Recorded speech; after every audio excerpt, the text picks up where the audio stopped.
Stay hydrated, but more importantly, stay caffeinated. Yeah, it's I've had some. I feel like the summer has made me a bit weaker in that regard. And it's a hot summer. It's like I haven't mastered how to make cold coffee at home. Yes, I know I could learn. I don't need people to write in or email me or be like, oh, really? It's easy. Like, no. That's what finally gets a bunch of people to write in. Yeah, it's me saying, I don't know how to make cold coffee. Yeah, go ahead. I don't care. That's what's going to get the email. That's what's going to get it. Emails in. Yeah, I think so. But yeah, in the summer, I'm helpless against the powers of an iced espresso drink of some kind. It's delicious. Just, delicious. Done deal. I just love a good lemonade, but yeah, I don't know.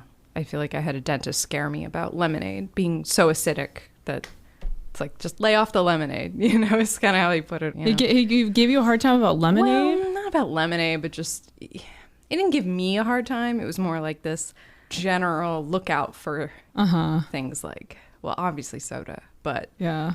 No, it's the lemonade you should be worried about. But he was saying, there's a lot of acid in that. Like, yeah, the kids in the lemonade stand, you just give them the side eye. Yeah. And keep walking. Walk on by. That's right. Hey, Victoria. You caught me mid-sip. Yeah. Hey, Chelsea. You know what you could use right now? What could you use? A breath of fresh movie. Ooh, me too. Awesome. All right.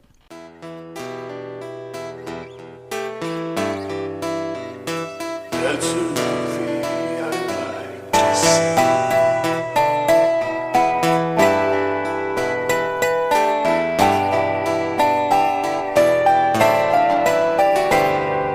This is a Breath of Fresh Movie, a weekly podcast where me, Victoria Harley, and me, Chelsea Pope. We watch a movie neither one of us has ever seen before, and then we talk about it.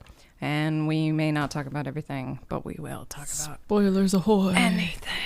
Ding, ding, ding. Ding, ding. Yeah. Today's movie is a 1988 romantic comedy, Working Girl, directed by Mike Nichols and written by Kevin Wade. Mm-hmm. It's a good one.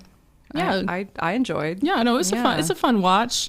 I get why people were into it. It was a different time than, a rom-com getting as much love as it did in 1988. I feel like now people are starting like this would have vanished in a sea of shit. Like, this would have just been like a direct to Netflix or Hulu. Yeah. Like, I feel like this could have gotten relegated into that territory. But it would be one that people would be like, this should have been in theaters. Right, exactly. But I feel like, I don't know, I feel like enough people are kind of rabble-rousing in favor of like trying to get rom-coms back out there. Maybe we'll start seeing a resurgence of those. I mean, that's what's fun about this is it feels kind of like a 30s movie, in this way that, right. I mean, so the log line here is when a secretary's idea is stolen by her boss, she seizes an opportunity to steal it back by pretending she has her boss's job. And it is very like Woman of the Year or screwball comedy in that way that it's like hijinks. Yeah. Like comedy of errors, farcical at times. I don't know. It's fun.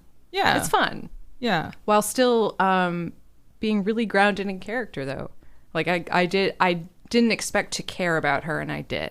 Yeah. You know what I mean? Yeah, like, this is a good role for Melanie Griffith. Oh my God, so good. Yeah. So yeah, a quick rundown of the cast. We have Melanie Griffith, Harrison Ford, Sigourney Weaver, Joan Cusack, who is fucking great.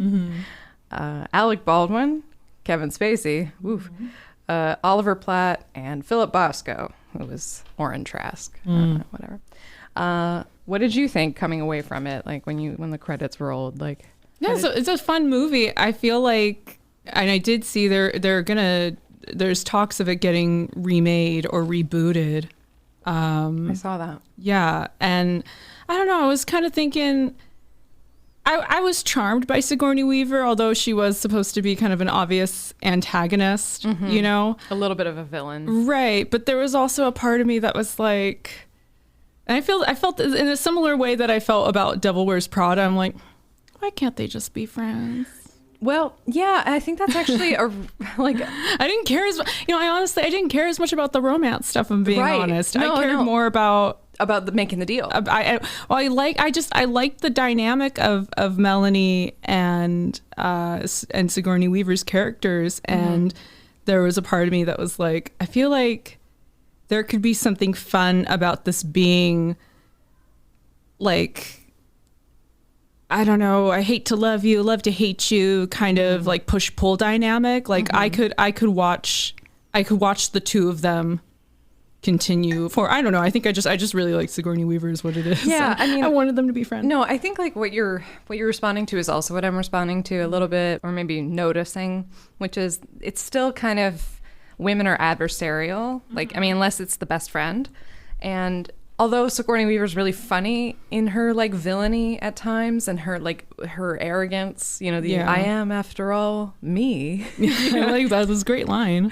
But at the same time, you know, it's like, wait, I mean, the way they set her up, it is ambiguous, I think. Like, you're not sure. And then they have to set up all these things to show, no, she really stole the idea. And, like, in principle, like, she's done something wrong and it doesn't matter. But at the end, you know, that boardroom, it's like, oh, there's only room for one woman in here. Right. You know? And that felt kind of like, yeah, I didn't like them. I didn't love them being pit against each other when the ruse was over, you know. Like, I get how it was, like, important its time, and I'm being very like 2022 nitpicky about that dynamic or whatever. It's more so just honestly that's the piece that just doesn't age well, I think. It's less, I mean, I think there's the political correctness factor aside, I just really like Sigourney Weaver. She's just so watchable in this, and not that Melanie Griffith is not very fun and strong and apt for this role, but I don't know. I found the arrogance charming. I know. I hear you. No, Sigourney Weaver's a real delight in this. Yeah. You're right about that. At every turn, like she's just in control of the scene and the moment. I mean, like she never lets up. Even when she's like in traction, you know, with her leg in the air, she's still completely in control of the room. Mm-hmm. And like, you know, trying to seduce somebody while you're in like legs in a cast. I mean, like the confidence. I mean, she's just so like. She uses I thought the argument she tries to make when she wants to be proposed to is pretty funny though, in the scene between her and Harrison Ford. I'm hearing a tick tock. I'm like, oh man, that's a boner killer. Don't be saying that shit. I did think the way she talked about the impending engagement to so Melanie plays Tess McGill and Sigourney Weaver plays Catherine Parker. So when Catherine is talking to Tess about, you know, oh no, I'm expecting an offer. I mean, she talks about it in such business-like terms. It's the right time. I expect an attractive offer to be made. Like, she's 100%. And then, like, you know, we get a window into her arrogance a little bit as soon as, well, once she breaks her leg skiing and she's laid up in, you know, wherever that is, somewhere in the Alps in Europe. And so now, you know, she's asked Tess to go to her house and like just go check on my shit. And it's like, once you're inside this woman's house, it's like I feel like we learned so much about her. Right. I mean, down to those like Warhol paintings of herself. Yeah. Like, oh my God. But it's so pristine, and the exercise bike. I love all the like, and Tess just kind of going in there. It's like putting on big sister's clothes, or you know, like the way she's kind of trying it all on. It's such a really. I don't know. There's something kind of fun about that. I felt like we were on this like little adventure with her, Absolutely. Like living in somebody else's life. Yes. You know. Yes. So I was really enjoying all that. I thought that was great. We got to talk about the hair. Yeah. My lord, the hair. Right. It's like a wall, and it's big. It's considerably bigger than. I mean, I'm sure there were women who did that. I know that existed. I've seen the footage, you know. But like that scene when they're coming off the ferry at the very beginning, those two are so teased up. Yes. It's just something to behold. It's you know, they want to be taken seriously, and then simultaneously, and I'm like, in that time, was that I mean, I know that was like a fashionable thing. Yes, it's a very 80s tropey thing with the big hair and whatever. But I think like, it was like a lower. I don't mean to. In the movie, it's like signifying, signifying the lower class status. And that's a lot. Like there is a lot of class stuff going on in this, and those clothes. I heard the costume designer talking about how she actually went and purchased clothing from the kinds of shops that would be open. You know, somebody might be able to go to during their lunch hour. Right. And there is this kind of floppy tie, shoulder pads, like women dressing in this business. It was like kind of like we went really casual. Like I feel like mid 90s or late 90s. I feel like casual came more into the workplace. Like I can remember as a kid, my dad used to leave for work in a suit. Right. But by the time I was like in middle school, high school, it was like he could wear whatever he wanted, really, you know, like anytime. The office culture has changed so much since the 80s. but it does look like it hasn't changed much since like the 30s or 40s or 50s. Like it's amazing how this still this feels so period, you know, and not just because of the hair. Right. But I maybe people have heard this. I feel like I had heard this before. This might have been the only thing I knew about this movie really before, was that the screenwriter was in New York and he witnessed just a sea of women in Manhattan who were dressed in this business attire but wearing sneakers and socks. Which I think that's still a thing, right? For commuting, oh, right. You know, in New York. That's but just that it was in that time when that wasn't at all fashionable. Like sneakers with that now is like, oh, it's kooky, or you know, you're it could be very fashionable. But at that time, it was like, or at least you're commuting in that and then changing the shoes, just like she does. Right. When she comes to work, first thing she does is take those off and put on her high heels. But it was just something he witnessed, and I think it's interesting that like that was the source or the fountainhead for this. Man, what else? I like the scene where they realize she and her best friend realize that the dress she's holding is $6,000. Wild. Just like I gotta sit down. Like I like how upset they are about that. It would be upsetting today, and with inflation, I know that that's more now. You know, it's still I mean, but even today, then, I'm like, right, that's still like an ungodly amount. It's ungodly, for a dress. Like 6 times my rent or so. Like, but also too, that makes me think in scenes like that. I'm like, what if this had been like, what if Sin had been Melanie Griffith's? Right. Like, what if they kind of swapped spots? Because there's a part of me that's like, I get why she's there as the friend, having these bigger reactions to things that are a bit more like comedic and cartoonish, but I almost wonder if what kind of movie, you know, what kind of mileage they could have had in terms of it being like even more farcical. Yeah, I hear someone you. as broad of a character as that, or is that I don't know, if that's hacky or whatever. That's another character that's just so fun to watch. She was fun, especially would it be too much of a good thing? I don't know. Yeah, I mean, well, that scene where she poses as Tess's secretary. Yeah. I mean, that's very fun. It's fun. Yeah. It did feel like this was it was a good window into like, I don't want to say like the old days of business. This wasn't that long ago, but there's that scene at the bar where Jack Traynor, played by Harrison Ford, is describing like how tired he is of the businessness etiquette. You know, like have you ever gone to like one of those networking? Have you ever tried? Yeah, it's tedious. They're horrible, right? I mean, like nobody likes it. Never goes well. Right. I tried to do that like when I first moved to Chicago, and it was just the most depressing thing I've ever been to. Why did I come here? I don't know what I'm doing. I'm just a waiter. Yeah. There's just moments when like she stepped into this role where you can tell she's forgetting herself. Somebody's like, coffee, you know, and she gets up to go make it, right? You know, and they're like, immediately has to correct herself and like, who am I? I mean, the notion of imposter syndrome, right? Is this a movie about maybe fighting through that? I mean, or not that she feels, I mean, she doesn't have imposter syndrome. I mean, if anything, it's the opposite of that, really. So I take that all back because I feel like she feels very legit and just is frustrated that nobody is recognizing her. And part of the reason I guess Mike Nichols was attracted to it as a director was because he felt like it was kind of an immigrant story. It's about somebody who comes from a different place, doesn't necessarily speak the language, doesn't wear the right clothes, you know. Him coming from, you know, Germany as a young kid to New York, I think like he identified really strongly with it. I did think Joan Cusack's style looked a lot like the front man from Dead or Alive. Oh, you spin me right around. Yeah. Does that mean? I'm sorry. I don't think that's mean. I think it's funny. I mean, she's intentionally, you know, it's comic intense. Relief. And I saw her interviewed. She said something about that the hair and makeup were they just transformed, you know. It's so fun. Like now I barely have to act now. I wonder if like did they have to wear extensions in their already hair? I'm wondering, was that Melanie Griffith's? I'd like to think that her hair was already short and they just put like an extent, because I was looking at that hair. It was ratty. And it just looked really, and I'm like, oh, I guess that's apt that it would be pretty fried. Yeah. But also, it was definitely the intention. The haircut was a relief. Oh, God. And good. Like she had almost like kind of Princess Diana hair sometimes. Yeah. Like, but a little wilder. It was cool. And I liked seeing her, like, again, this sounds so obvious, but I read somewhere that the screenwriter was like, well, maybe the quote unquote, the trick of this is like not to write her as a woman, but write her as a character. Yeah. Go figure, right? Like write a woman as a human. Yeah.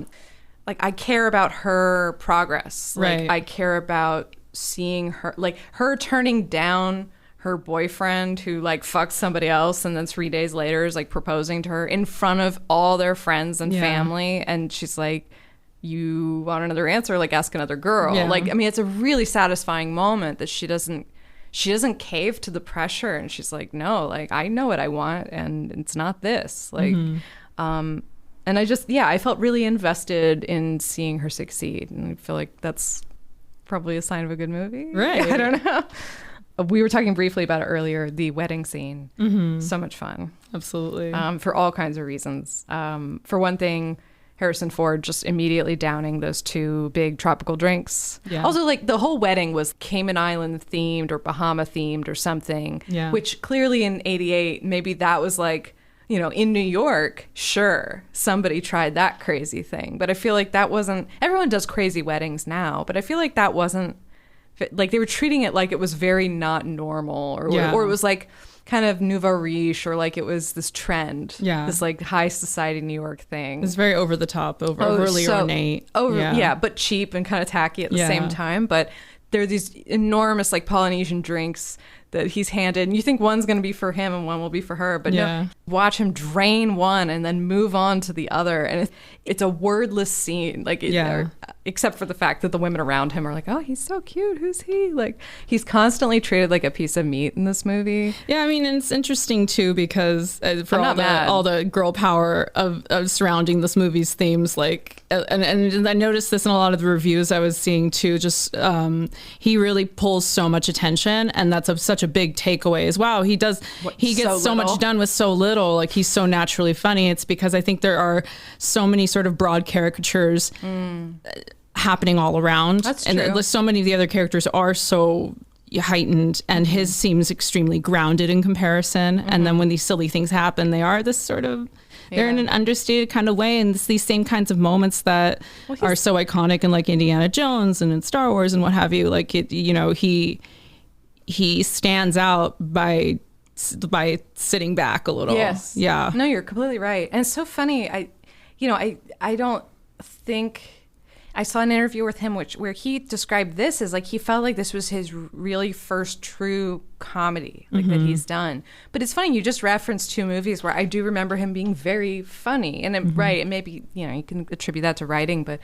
it seemed like he was really eager to play this, and he's playing a straight man. I mean, I think he does things very naturalistically, you know. And I think about like other examples where this works so well, like, you know, it's like in A New Hope, and he's like, everything's our favorite time. How are you? You know, like it's a very natural reaction, just like everything that's happening in this working girl. It's a natural reaction, you know, to being thrown into this wedding, and you know, he's like, oh, don't tell me you don't remember me, Bitsy. Like, right. No, and it's great. I like his hesitation at first. Like they crash this wedding so they can meet this guy and try to make this deal, you know? And it's kind of genius. I mean, she's really the one who's confident in it. But once he sees how successful she's kind of making, she's like, oh, she's making this work. Like she's now dancing. You know, they figure out a way to like get her to dance with the guy that they're trying to pitch to. And to do that, they have to split him up from, you know, one of these other wedding guests who's part of the wedding party. But yeah, there's this whole like moment of, you know, like, oh, remind me, who is that dancing? Elizabeth. Oh, okay. Liz, Betty, you know, Bitsy. He just pulls her away, like uses her, and it's just amazing. Like, it's just such a smart, it felt like a little bit like a Paper Moon moment. It was a little bit con artist. I liked it. I don't know. I thought that whole scene was very fun, and it's quick because the game is up pretty quickly. Like, people are starting to realize, like, no one knows these people. What are they doing? Like, we got to move. So I don't know. The whole film moves really well and quickly. I read that, you know, the Mike Nichols got involved. He kind of spent some time with the screenwriter, which the screenwriter described as, it's partly working with a great director, but it's also kind of almost like working with a therapist, because he pulls all this stuff out of you. He asks you, like, so why did you write this? And, like, you know, what does this part mean to you? And then beyond that, they take that script and then they go with the actors and they all get together and they work out anything that seems murky. You know, it's like, is this motivation murky? Let's figure that out. And I think it's so interesting that he's such a collaborative approach. And people, you know, to call this a Mike Nichols film is really not accurate, you know? I mean, it is in the sense that he was the creative lead, but he relies so much on the input of all these other people. And I think like it's great to see a movie that does that. And I know we talked about this movie when we were talking about Postcards from the Edge, and we were talking about this movie like, oh, this was really hard or whatever for Mike, and maybe it was. And I was kind of incorrect earlier. I had said something about how Melanie Griffith, she was fined by the studio for showing up intoxicated on set. She was dealing with cocaine addiction, but it turns out actually the studio wasn't aware of it at the time. She showed up, Mike saw the condition she was in, basically like sent everyone home for the day, and then the next morning he took her out to breakfast and said something to the effect of, okay, you're gonna pay for yesterday.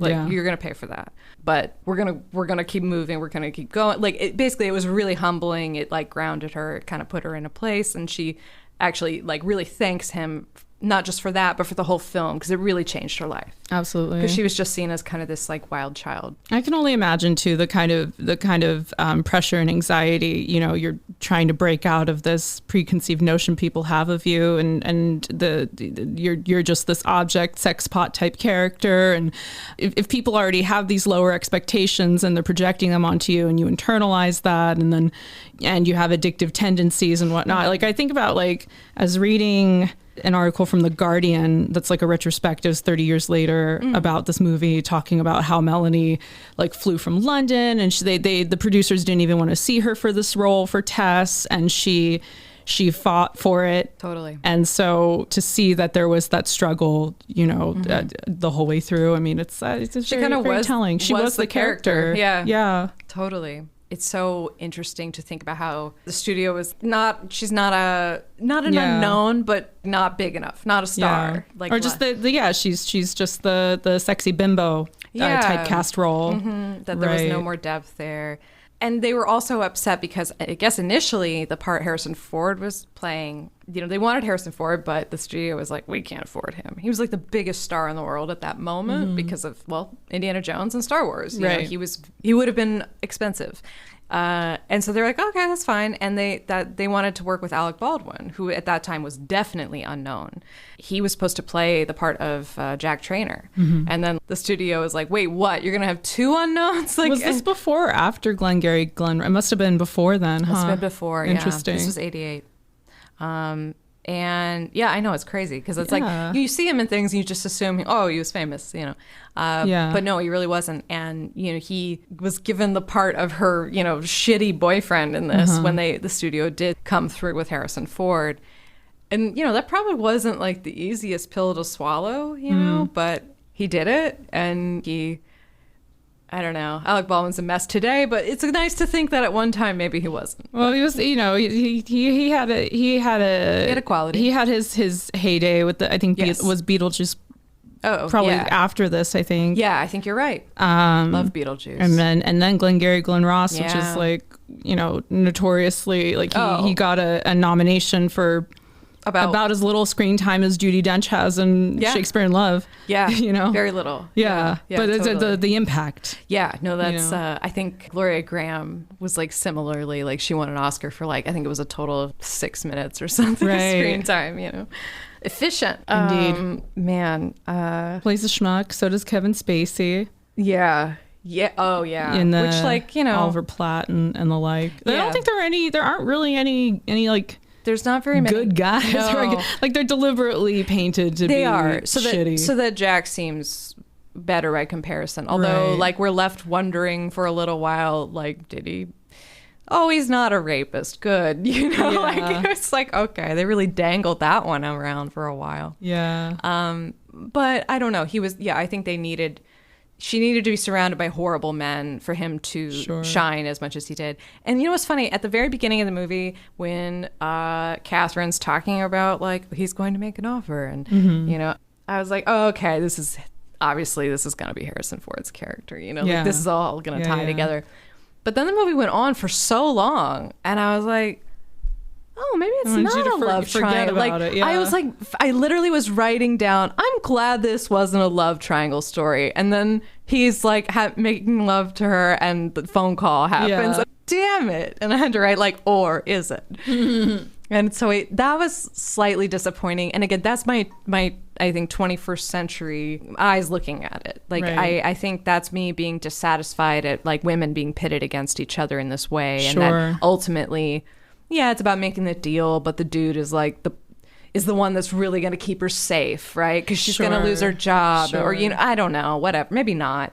Well, she doesn't. She gets the good job at the end. I think some of the logistics are just funny to me that like he didn't pick up that that Tess was in his girlfriend's office, or like I know that's some of the clothes or anything like that. I don't know. Yeah, there's a few question marks. Let that stuff go. And I don't, I'm always on the podcast complaining about like little nitpicky bullshit like that. No, but I do think that's funny that it is the sort of maybe he's so taken by Tess. I guess he's not even realizing. Oh, this is the same exact route I take to visit my girlfriend in her office. I know. It's like I'm just. It's interesting. It confused me so much. That he had so little knowledge of all of all of that. Yeah. It's so crazy. My girlfriend has like this exact same office. Yeah. I don't know. I guess that they weren't. I guess that's to emphasize how close they really weren't, actually. Yes, that's kind of what I thought too, was like, oh, I guess they're not tight. Yeah. They're really not, like, it's very maybe business-like. Maybe he's never, maybe he like is like, oh, I know you work for the same firm, maybe is what we've done. But, and the same office you could work in the same office and not know somebody. Right. But, the fact that he doesn't know where, whatever. Yeah. Almost everything was shot in New York City, with the exception of the skiing scene, and that was like Jersey or something. Which half a day of shooting, what fun, you know? What does she say? Something about like getting what you deserve, right before she goes careening off a hill. That was fun. I guess there was some kind of. I should have looked into this more, but Wall Street at that time, a lot of firms were folding, and there was essentially just a lot of open office space. So all of the sort of base camp and dressing rooms were all in office buildings around, which I just think that's interesting. Like, I think that would contribute to the whole mindset, if you're preparing. The scenes in Staten Island were shot in New Brighton. Everything downtown or in Manhattan was shot. One was shot at Building 7 of the World Trade Center, the one that's the one that went down with the secrets. Oh, it's 9/11 today, by the way. Wasn't even thinking about that. But yeah. All right, well, this will come out tomorrow. It's fine. The reading floor of the L.F. Rothschild building. That's tough to say. One Chase Manhattan Plaza, and then the Staten Island Ferry. And the moment they stepped off at the beginning was actually an illegal shot. They had to do it sort of surreptitiously. It kind of makes it really natural because, no one knew the camera was there. No one knew the crew was there. And I guess before they got off the ferry, Mike just told them, think about your day. Think about what the day ahead looks like for you, because that's what people think about when they're about ready to get off somewhere, right? And it just, I don't know, they were describing just what great direction he really had. And, it's part of why I think we're looking at this one. I do want to point out that the topless vacuuming scene was Melanie Griffith's idea. Nobody forced her into that. And she defended it later. The whole scene, she's trying to clean up before the boss gets home. And, she said originally it had me in a slip, a bra, and panties, but I just felt like that's not how I would have, how we did it. And, it's funny, like cleaning in your underwear is actually like, I know like people who've done that. I've done that. Like it was just like a really funny moment too. And I like that it's like it's a wide shot, it's not like super exploitative. Like it's really, I mean, as tasteful as that can be, I think it was like, but I just wanted to throw that out there. I also, maybe you saw this, Harrison Ford, when he was interviewed about this, he said he was attracted to it because frankly, and I think maybe he was thinking about Indiana Jones, but he's like, there were other people to carry the load. Like there's other people really doing a lot of the work in the scenes. Right. But he said, I essentially, and I don't think he meant this shitty because he followed it up with more, but initially he's like, well, I have what amounts to the girl's part. Like, saying no, but he's right. Yeah, because he's the love interest, and he's there to support her. It's not his story. But he said, that was part of, again, what attracted him to it. That, and it was comedy, and that he was going to work with other great people. He was going to work with Mike Nichols. Like, it wasn't a hard sell for him, I guess. I also, this was something I learned that I didn't notice in the movie, but, when Catherine comes back, and she's still broken leg, but she's back in New York, and she arrives on that New York City helipad that's the only one, right? Everything ever is shot there. If you ever see someone in Succession or any of those shows taking off, it's from the same helipad. But she gets out, and she's wearing all white, and she's carrying a gorilla. And I guess that was supposed to be a gag, like it's an inversion of King Kong and Fay Ray being carried up a Manhattan skyscraper. That's interesting. Yeah, I did not get it at all, though. I totally missed that. I wouldn't have picked up on that until you told me. But That's apparently funny. it was like Mike Nichols was insistent. We're doing it. Yeah. Who's the real monster? Really? It's just a great little... Girl boss. It's a great gag. This had a budget of $28 million. It grossed $102 million, so it did pretty good. 6 Oscar noms and 1 Oscar win for the Best Original Song or whatever by Carly Simon. What is it? Let the River Run. Yeah. I really hated the music. You didn't think it was inspiring? No. Oh my gosh. I'm sorry, but I hated this, and I felt bad until I read Carly Simon. I was like, yeah, I was a little on the nose. I mean, it inspired the opening credits to the sitcom, or at least I don't know how many episodes they did. At least a pilot with Sandra Bullock. I read about that. Right? I read about that. I thought it was funny because that was on YouTube. You could find more footage of that than you could of the movie when I was trying to revisit scenes. Wow. Okay. Yeah. That's like I found that interesting. Maybe you could do like a little spin-off episode about maybe the bad, because remember we had Midnight Run was also right, made into some bad TV movie. Yeah. Maybe we don't need to subject ourselves to watching it, but I don't know. I'm gonna think on that. I'm gonna think about that. You're like, let's not make more work. I can also just move on with my life. But good for her, she got an Oscar. She did, and I heard a funny story about how she had it. The awards were over. Everyone's leaving. And she was sitting on the steps outside with her Oscar because her ride hadn't shown up yet. And it's like... That's funny. Just like this woman in all her glory, but doesn't have a ride. Yeah. And I don't know. I'm like, that's so real. I don't know. There's something great about that. What you did a little... Yes. You did some homework. I got some reviews here. I would love to hear about that. I wanted to start with the big guy. The big guy. The big guy, Roger Ebert. And he says, the plot of Working Girl is put together like clockwork. It carries you along while you're watching it, but reconstruct it later and you'll see the craftsmanship. Kevin Wade's screenplay is sort of underhanded in the way it diverts us with laughs and with a melodramatic subplot involving Griffith's former boyfriend, while all the time it's winding up for the suspenseful climax.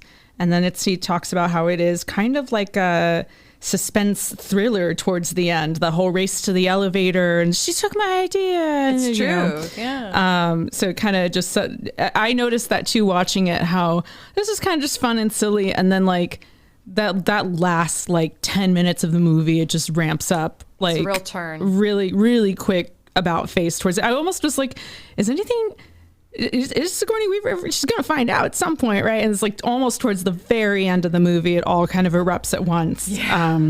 What's the liar reveal and the double cross and then the double cross and then you missed one key thing, and then all of a sudden the big boss being some good guy. This is not Roger, but this is Chelsea. All of a sudden the big boss guy, is like, how did you come up with that idea? Because suddenly integrity of business is really important. This point he's surrounded by dudes, including himself, who probably did very things that would make Logan Roy blush, and then, but we're gonna give this woman a hard time when she says it's business, and she's not wrong. She's not wrong. Let's stress test the hell out of this one. Yeah, I found that funny. But also, let's see here. I do have on Rotten Tomatoes, it has an 85% from critics, as a 67% audience score. Low. Interestingly, it's 46 reviews from critics versus 25,000 plus ratings. So I think both those scores are a little low. It's interesting. I thought it was pretty good. It was pretty fun. I'm not I'm not totally taken by it, but I mean, it's not. I mean, maybe it is. Yeah, maybe that. It's. I don't want you to have to like re-examine your enthusiasm for the movie just because I'm a little like pissant about most of the movies. I think I could watch Melanie Griffith again. I think it's really it. I'm just like, I really liked her character. Yeah. No, she's fun to. She's engaging to watch. I will say, as far as other reviews go, a lot of them are dumping a lot of credit into Harrison Ford's lap, though. Interesting. There's quite a bit of emphasis on his abilities. Although I do want to read one funny Google review that I really liked from this woman, Donna Gottschall, who gave it a 5 out of 5 stars. Okay. But she goes, "This movie has always been a favorite of mine. I could do with a little less of Melanie Griffith's backside, but her performance overall was charming, and you find yourself really rooting for her." But I did find that whole like, I didn't really care for her backside. Yeah. And then let's see here. She had a lot of lingerie. It's true. There was a lot of black underwear, but it was. No, I just thought it was funny because I could see from the woman's picture and just being profiley and shitty. And so it seems she's a little older than I think some of the other reviews here that I mostly was like, especially on Letterboxd, a lot of people, because everybody's trying to write a joke. It's not necessarily about, it's not an earnest place necessarily. Yeah. So it's more. I feel embarrassed if I write an earnest one. Things. I'm like, ooh. Was I drunk? It's almost gauche to be earnest on Letterboxd, it's cringe to be earnest these days. Though we're starved for it. Let's see here. A few of the ones I snapped those. Mike Ginn, 3 stars on Letterboxd. He wrote, "Kevin Spacey is very believable as the coked out predator." And then this guy Keith, I didn't get his unfortunately, but he goes to 3 stars, which I think this seems kind of astute for what maybe that Rotten Tomatoes score is akin to. I think this passed for progressive back in the day. Kitschy and cute and entertainingly cast. Only 2 people he mentions are Alec Baldwin and Harrison Ford in this. Alec Baldwin is delicious as a scumbag boyfriend, while Harrison Ford is gallant as a Wall Street lawyer who likes to get his women blackout drunk but scores points by choosing not to rape them. Parentheses progressive. So I mean, there's some of these critical. No, those are all legitimate. People have. Let's see. I wanted to also read Kathy Mao from The Sojourner. One of the few like Rotten Blob reviews that I saw, mostly Ripe Tomatoes, but she said, and I was trying to get access to the full review, but it was on JSTOR, and there's some website you can hack through those, and I just was being lazy, but I got this blurb and it says, "Some would call that a happy ending. I'm not one of them." so many things I would like to unpack there. But Hilary Mantel from The Spectator said, "Mike Nichols' comedy is frothy, fast moving, and impeccably put together." So overall reviews are fairly positive. I did get a super reviewer Rotten Tomato review. I was trying to find more women's reviews because there's a lot of dudes always. So not that their opinions are invalid, but it's I but to see more lady reviews. I mean, I heard this on another podcast, but they said of Jane Campion, like in describing like the experience of releasing a film and then having to deal with the critics, that she described it as like it's a wall of tweed. One has to escalate. She's not wrong. And I'm like, damn, that is exactly it. Except now it's like tweed and athleisure, because it's every asshole at home who has a Twitch account talking about Cinema Sins. What are the dudes wearing that's athleisure? But Alice, super reviewer Alice S, wrote, she gave it a 3 out of 5 stars again. I think that's kind of where people seem to be falling on this in like a more modern lens of reviews. That's fair. She wrote, "I'm sure this Oscar-winning Mike Nichols film about a capable woman forced to while her way up the corporate ladder was quite groundbreaking for its time, but the big bouffant hairdos, the office bowl secretaries, and the crass Joyzy accents," she wrote Joyzy. "Just date this movie too much." Interesting. I didn't hate that. Yeah, I mean, I think that's what's fun about it. She also Staten Island, baby. She said, I could also see the big 3-way twist coming from a mile away. Furthermore, Carly Simon's melodramatic, gospel-inspired, Oscar-winning song "Let the River Run," with all its talk about sons and daughters and New Jerusalem, seems more fitting for a Merchant Ivory movie about a diaspora born of religious religious persecution or something rather than professional and romantic hijinks. I just really like the way this review is written. Alice did a really good job.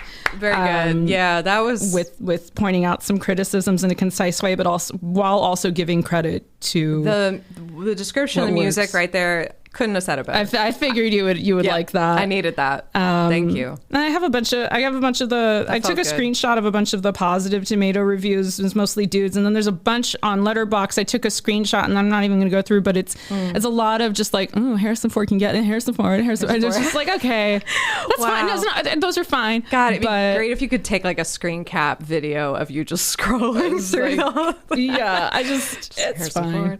No, yeah. But again, it's a testament to, for better or worse, how he was a big star.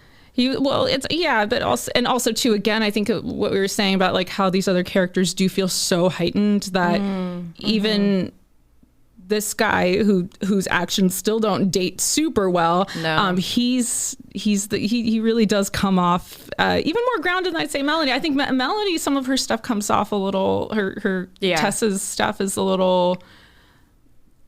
It's a lot. But good for her. Like, it's fun to see her step out of her skin. She forgets herself, like you said. Yeah. But I guess I'm saying in the opposite way.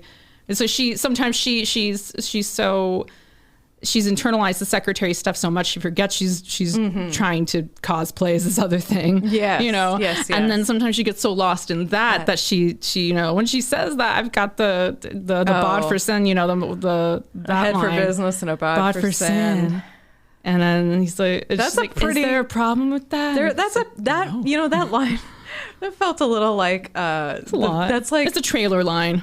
Yes, yeah. But also I'm like, that's kind of like Cronenberg and the Deborah Harry asking, oh sure, do you have any porn? Yeah. Like I feel like that's the equivalent. Like it's a lot. It's funny though. I like that. You just lay your cards out. I guess so. It was like, damn that. That antihistamine booze combo really hit. I really want to blame it on that. It's just she's funny. I mean, it's a funny moment, but I'm also like, it's funny. It's like I'm laughing because it's camp. Yes, because it is. But if I'm trying to watch this with the sort of like, oh, this is like Oscar potent, like, so I see where there's this push pull about the bigger question of like when and how will rom-coms have their mainstream comeback that I notice people bring up, at least on, in the Twitter bubble, Twitter film sphere, but in what capacity? Because it's so easy to criticize it. It's easy to look at the way, like the Alice review in particular, I screenshot was, I think it really hits the nail on the head about some of these things that like, it can be a little distracting. How do you navigate through things that are cliches that are comforting? You want to watch them in some ways. You want to watch you want to watch people come together but how much of that are we then gonna have to, from a critical lens, look through and be like, oh, that's no, I know. I know. Like, I debate this kind of thing in my head with myself. When can the girls get? I'm making fun of myself. And why can the girls get along more? And then also I'm realizing, as I said that, I'm like, this is not so much a why can't the girls get along thing. I'm like, all right, there's a class divide here. There is. It's more about class than it is about the gender. I think women. It's both. They have less in common because I think in this world it's definitely big. It's a privilege gap. I think it's way more about class. Yeah. I thank you for looking into sure. this. That was cool. I just thought I don't know, trying to be discerning because a lot of people were saying the same stuff. Oh yeah, and even that thing that you sent me, and I really liked looking Harrison at. Ford was like, it was all they don't mention Melanie Griffith or Sigourney Weaver at all. For about 12 paragraphs, I want to say. Holy crap! It's not until like the third out of. I mean, it's not from a great 3.5 columns. No, but it was funny. Like, and there, it's not that it's like. I mean, it was. At first, I was just gonna send you the article, but then I realized the whole page had the movie listings.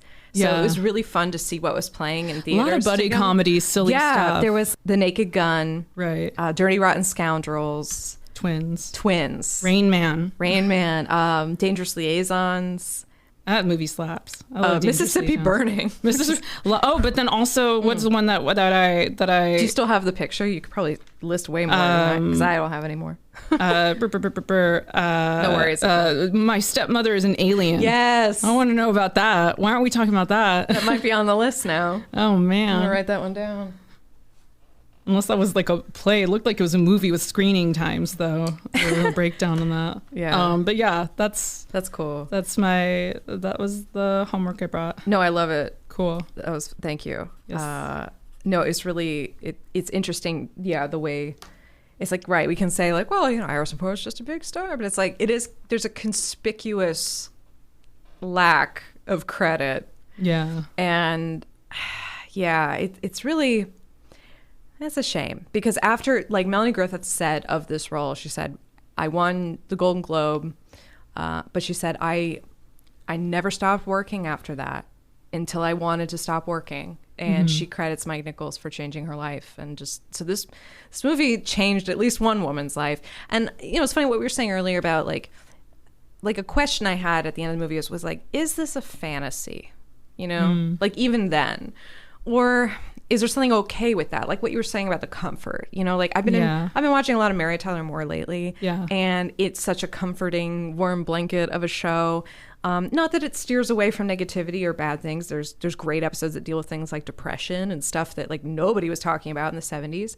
And I know it inspired a lot of women, or at least it normalized the idea of being single in your 30s and focusing on a career.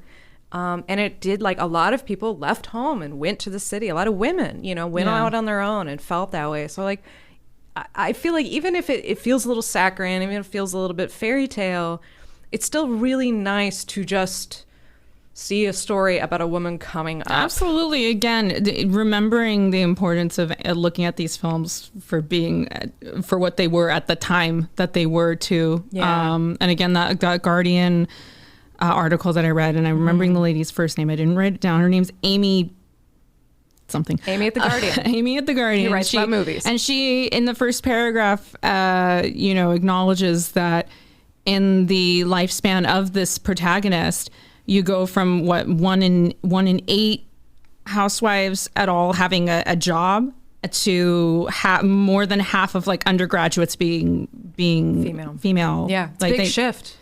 I'm paraphrasing that terribly. No, but I should have taken a screenshot. But it's all good. All this to say, it's a good article. Check it out. Yeah. Sounds like a good piece. Yeah, and so I mean, it does also. The world make sense. Changed a lot. The world has changed a lot. Yeah. And as much as we like to. Yeah, nothing changes, and yet everything changes. Yes, everything changes, so nothing changes. But I think it's still. People at the time were talking about how this felt like such a throwback to the Great Depression era, like comedies, the female-led, of the 30s and the 40s. Those fun Barbara Stanwyck and Joan Crawford and what's her name? Oh, it's on the tip of my tongue. She's the tiny little blonde one. Veronica Lake. There you go. And Veronica Lake. Cool. Because that'll sound Was she tiny? Oh my gosh, she was like 4 foot something. Wow. I mean, I like that. That was the thing that helped you remember the tiny one. The tiny one. The tiny little blonde one. I'm like thinking they could all have been tiny. It's true. They kind of all were. It's funny how so many actors have like big heads on these like little bodies. Yeah. But it's the truth. It's like it photographs well. Since we have talked about Mike Nichols in the past, I'll just say, I'm just going to read a series of words and phrases that connected to Mike Nichols. Sure. So we could just move. Mike Nichols, German immigrant, Jewish, Compass Players. You just tell them, hey, they should just listen to the podcast. They should. They should just listen to, Postcards, right? They should listen to Postcards. You should just listen to Postcards because it's a good episode, and we give like his life story in that one. I mean, that's true. But I like, these are things that are good. It's good to, like Elaine May, Broadway, The Graduate. Yeah. If you Google any of those things plus Mike Nichols, you'll learn anything you need. But better than that, yes, Chelsea's right. Listen to our episode, Postcards from the Edge, which I don't remember what number that is. Goals for next week. Who is your best supporting player? I mean, I think like the obvious choice is Joan Cusack. Mm-hmm. Who else? I mean, that's my vote. The other woman, Doreen, who's like on Alec Baldwin's lap when Melanie Griffith walks in on them. Doreen. I think it's kind of funny how she just sort of like does this thing where she crumples her face a little bit. She's like genuinely kind of she's like ashamed and like feels caught. And then Alec Baldwin's character's like, no, it's okay. Like just kind of like he won't move, like, and is keeping her on his lap. Meanwhile, she's just like shocked and embarrassed. Oh So my she's God. still sitting on top of him naked. Just like, I'm just sorry. I just thought that's some acting right there. that's that's because that's difficult to pull off. Just imagining being so you're on this guy's lap and the guy sucks and she's kind of an asshole villain type character, and then she gets married to Alec Baldwin. They get married very shortly after at the midpoint, all is lost type moment of the movie. But I think it's funny that they didn't. They could have made her even more cartoonishly like mean or shitty. Yeah, but they just kind of. Yeah, I don't know. I'm overemphasizing this. No. Doreen, I thought it was interesting that I should know the actress's name maybe, but I don't. Well, it's okay. I didn't write it down either, but I think it's interesting that we meet her in the worst possible context, and then we hear her referenced once, and then she shows up again. Yeah, at that wedding scene, and it's kind of nice that it's like I'm glad Doreen had an arc. Yeah, you know what I mean? Yeah, exactly. She has a bit of an arc. We see her the 3 times, and it's comedic in that way. She's kind of she's a running gag of sorts. Yeah, and I don't know. Poor Doreen, because we all feel bad. No, but good for her, I guess, because she got the guy. She got the guy, I guess. Yeah, but I also am like, oh, but he's a snake. Yeah, snake. Well, my best supporting player was also Joan Cusack, but I think. It's hard to compete with that. I mean, just the makeup, the earrings, the accent, all of it. It's just she's such a I hate when actresses get relegated to I'm the best friend, right? And I feel like Joan Cusack has that kind of best friend energy. Sure, she actually had more depth in this, and the way that she questions but supports her friend. I don't know, I thought that was it felt real. I guess I liked seeing if there are 2 women who are getting along, and of course she's Cindy or Cynthia, I can't remember which, but I think it's Cynthia, for short for Cynthia. Okay, that's the first person Tess calls from the office that she gets at the end, and she's happy. Very charming, and that was great. She maybe doesn't give great advice, but she's still supportive. Yes, and that the whole office cheered because one of us broke through. And she even had given her shitty advice at one point to stay with the scumbag, and and it shows that contrast of her just having a hard time, I guess, sort of fathoming and trusting, what her friend Tess's aspirations are, right? So yeah. She has an arc as well. She does. There you go. That's what's great. I like that Tess calls her out on that too, and is like, that was bad advice. That sucked. Do you want me to be with this guy? That's not helpful. Why are you telling me? It almost felt kind of meta, because I was thinking that as Sin was saying this stuff, and I was like, that's really shitty advice. And then Tess, sure enough, is like, why are you telling me to do that? Yeah, why would you do that? It's good. It's there was a good amount of some self-awareness in this movie that I think actually does age well. I think this was pretty mature in spite of the things that you could easily poke holes in or whatever. And that's the thing. That's just it. Easily poke holes. There's plenty of little chads we can push in. But again, there's the whole argument of the rom-coms and what level of it we can enjoy, because this is also referred to as a Cinderella story. Yeah, that's right. And I think that's part of part of what the fun is, right? Yes, so it's that it can't end with her losing, right? It becomes a different movie. We want a sweet treat, we want a cupcake, but we want it to be a well-made cupcake. That's right. It is, and this is a well-made cupcake. It's a well-made cupcake, and I would eat it again. There you go. I would. Would you eat this cupcake again? I would eat this cupcake again. I don't think I'd rush to it, because again, I didn't totally fall for it, but that's not to say that it wasn't well made. I think just for all of the criticisms we've already brought up, it still mostly holds up in my view. It's still I think it still mostly holds up. I think it's for the most part pretty fun. I think I think is light fare, enjoyable. Yeah, totally. Yeah. Great. I think it's to be a great watch if you are homesick. Yeah. And you need a little little boost. Yeah. I think you'll dig this. There's a little bit of nudity. Rated R. It's a rated R movie. Yeah. I like that. We don't make those anymore. A little bit titty. We don't make them anymore. We don't see titties anymore? No, we definitely see titties. It's just they're on TV now. Right. They're just not in the movies. Thank you for listening. You can follow us on Instagram, Twitter, and Letterboxd at Fresh Movie Pod. You can also send us an email at breathofreshmovie@gmail.com. Yeah. We don't have our own domain. That's okay. Not there yet. If you want to find me on Twitter, I'm at Criterion OOC. Awesome. I'm at Chelsea the Pope. Find us and engage in discourse. Yeah. I need a new word for tell Victoria how to make a good iced coffee. Yeah, that's right. Yeah, write in and tell me what I'm doing wrong because my stepmother is an alien.